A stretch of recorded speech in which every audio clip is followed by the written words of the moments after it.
আসসালামু আলাইকুম। আজ আমি রুই মাছ রান্না করব। এর জন্য কড়াইতে তেল আর পেঁয়াজ দিয়েছি।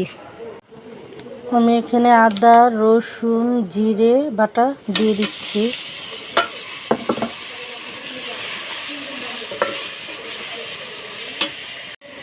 মশলা কষানোর জন্য পানি দিয়ে দিলাম। আমি এখানে হলুদ, মরিচ, ধনিয়া গুঁড়ো দিয়ে দিচ্ছি।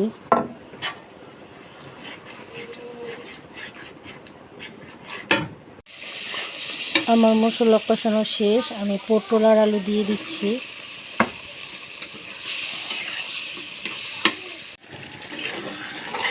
এখানে আমার তরকারি কষানো শেষ।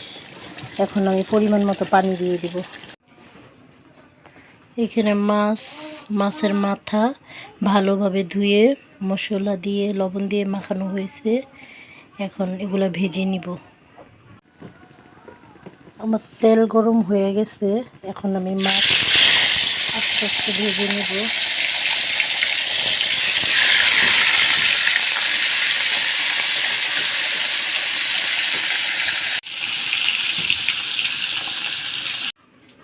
মাছ ভাজা হয়ে গেছে, এগুলা তরকারিতে দিয়ে দিব। আমি এখানে এখন মাছগুলো দিয়ে দিব।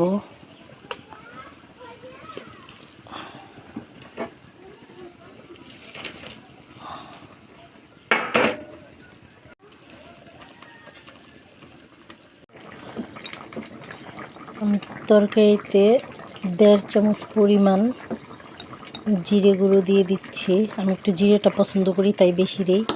আপনারা চাইলে কম বেশি করে নেবেন।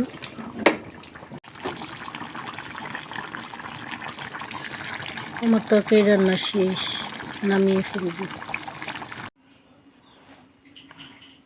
তরকারি ঢেলে নিচ্ছি।